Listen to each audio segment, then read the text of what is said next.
کو بندہ دائیں بائیں نہیں کر سکتا. ایک بندہ وہ ہے جو سیکھنے کے ساتھ جو کچھ اس کو آتا ہے تو دوسروں کو سکھلانے لگا. سورہ فاتحہ یاد ہے، دوسروں کو سورہ فاتحہ سکھلا رہا ہے. التحیات یاد ہے، التحیات دوسروں کو سکھلا رہا ہے. دعائے قنوت یاد ہے، دعائے قنوت دوسروں کو سکھلا رہا ہے. جو اس کے پاس ہے وہ اوروں کو دے رہا ہے، اور جو نہیں ہے وہ اوروں سے لے رہا ہے. وہ تعلیم و تعلم. ایک بندہ وہ ہے جس نے دوسروں کو سکھلانے میں لگا.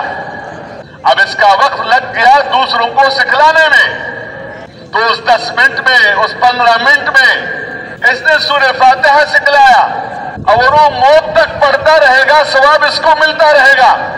یہ اس وقت کی قیمت ہے. یہ قیمت صرف اپنے سیکھنے پر نہیں ملتا.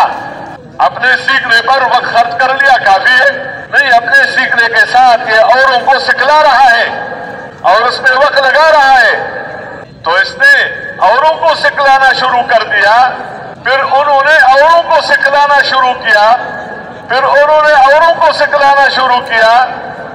تو یہ سلسلہ قیامت تک چلتا رہے گا. تو یہ ثواب اس کو ملتا رہے گا جس نے اپنے وقت کی قیمت کو پہچان کر اس کو اس بڑے عمل میں لگایا کہ سیکھنے کے ساتھ سکھلانا ہے، عمل کے ساتھ عمل کی طرف بلانا ہے، بلانے کے ساتھ دعوت دینے پر ڈالنا ہے.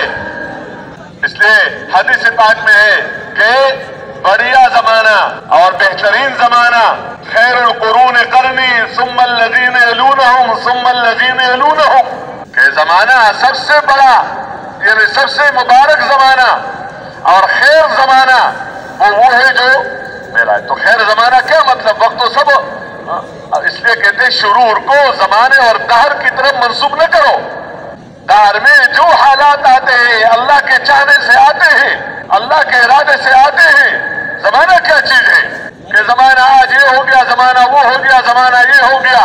لیکن اس وقت کے اندر حضور پاک صلی اللہ علیہ وسلم کا زمانہ، یعنی حضور صلی اللہ علیہ وسلم کے زمانے میں جو لوگ تھے وہ سب سے بڑھیا لوگ ہیں حضرات صحابہ کرام.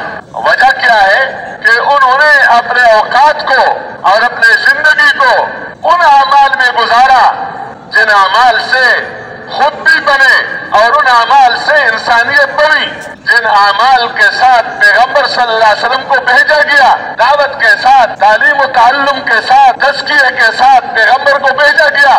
تو صحابہ کرام رضوان اللہ تعالی علیہ اجمعین نے ان سے یہی اعمال لیے کہ حضور صلی اللہ علیہ وسلم داعی، تو صحابہ کرام کو داعی بنا دیا.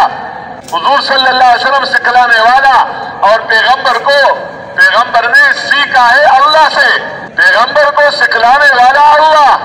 وَعَلَّمَكَ مَا لَمْ تَكُنْ تَعْلَمْ، اور صحابہ کو سکھلانے والے پیغمبر صلی اللہ علیہ وسلم.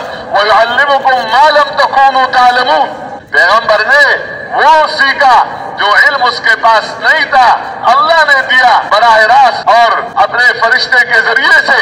اور صحابہ کرام نے حضور پاک صلی اللہ علیہ وسلم سے وہ علم لیا، وہ طریقہ زندگی گزارنے کا طریقہ لیا. اس لیے یہ دولتیں حضور صلی اللہ علیہ وسلم کو دی گئی تھی، اور ان دولتوں پر صحابہ کرام کو سمجھایا گیا، ڈالا گیا. اس طرح سمجھایا اور اس طرح ڈالا کہ وہ اوروں کو سمجھانے والے بن گئے اور وہ اوروں کو ڈالنے والے بن گئے. تو اسی دعوت اور اسی علم، تعلیم و تعلق اور اسی تزکیہ کی برکت سے وہ زمانہ خیر القرون بن گیا.